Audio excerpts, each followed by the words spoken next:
channel. So, kamusta? So, today is January 22, 2022. Oh, January 22, 2022. Hi, my driver. And, ang ganap ko ngayon is punta ako eyebrows tattoo. So, as you can see, nakapa-tattoo na ako last 2018 dito din sa Thailand. But it's been already 4 years, so wala na tong retouch. So I think it's time na magpa-retouch ako kasi parang birthday gift na ni Brian sa akin at sa self ko. Kasi medyo pricey na siya. Hindi kasi yung same person ako magpapatattoo. Pupunta ako sa isang former teacher din siya sa school namin, and halos lahat ng mga Thai teachers is doon nagpapa-eyebrows tattoo sa kanya. So medyo may kamahalan but okay lang. So punta tayo ngayon and iba-vlog ko tong eyebrows journey ko. Ano ba yun? Lamok. Okay, so see you later. Okay, so malapit lang naman. 6 minutes kong car. Pero 40 minutes kong walk. Or mga 10 minutes siguro kong motor. So puntahan na natin. So guys, yung pinili kong kasi ayoko yung microblading na yung parang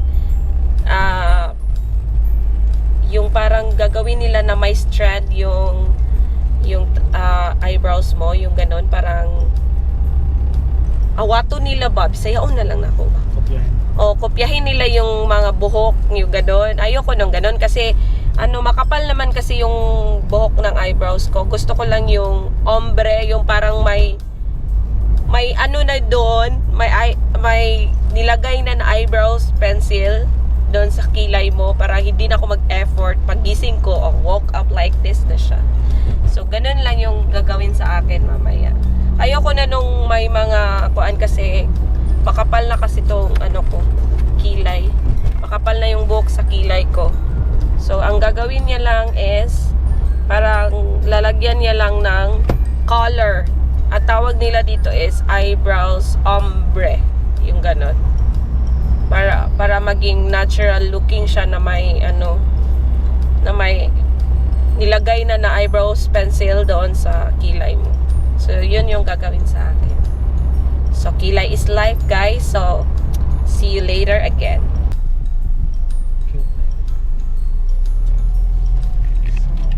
Hinahanap pa namin doon. Dira, besh? Sure, takam ay sulod ka ka? Sulod na talaga may din, balik ka baki.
Okay guys, so here my anesthesia 20 minutes for 20 minutes. So this is what solo mo talaga yung shop niya.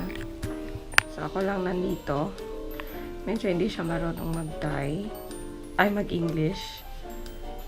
So actions na lang yung signal namin para magkaintindihan kami. So let's wait for 20 minutes.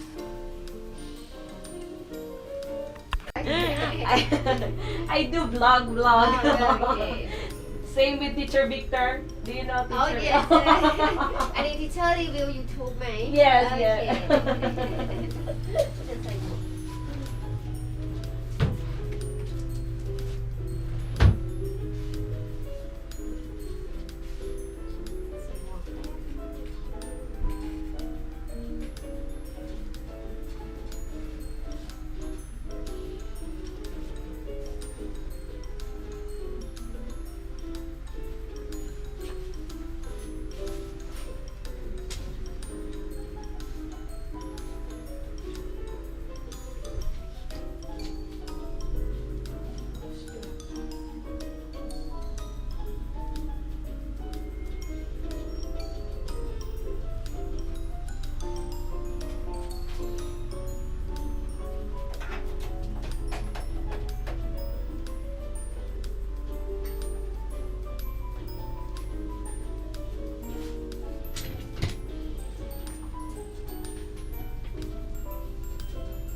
1 hour later.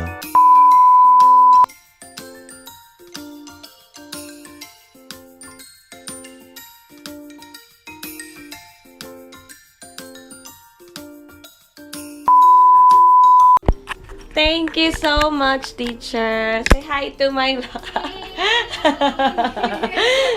teacher. So beautiful. Yes, thank you so much. My eyebrows is so beautiful. Nice kaayo ang iyahang kuan kay mo. Mura kog nagbayad og VIP. Ako ra isa. Tapos So, nabidyoan small. ka di mo? Oh, small rang iyahang kuan. Office. Kanayang studio ba, murag eyebrow studio na isa ra gyud ang put ang kaigo na imong gibayad kay mura bitog na VIP sad ka kay COVID ba ya. Tapos na siya free water, meron siyang free water, tapos aircon, may pa background music pa, tapos gatarungan gyud dito niya og ayo, ano I mean. Tapos okay ra sa iya mag video. Okay na, okay. Kung ano na, additional na lang po. Promotion siya.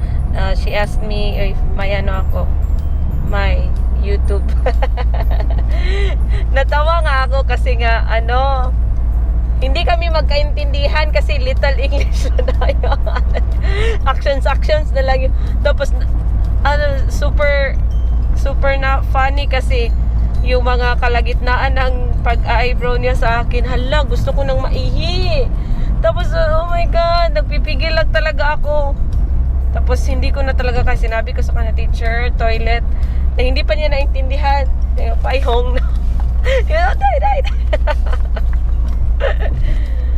In fairness, March pa yung touch up ko. 2 months. Perfect. Perfect talaga yung timing kasi nga pag alis na natin dito edi may full kilay na talaga ako, huge. Okay guys, so I know mataas na tong vlog na to kasi nga may ano kasi pwede ako maka-charge, so pinhinayaan ko lang mag-video kahit na Time-lapse mo na lang. time-lapse ko na lang.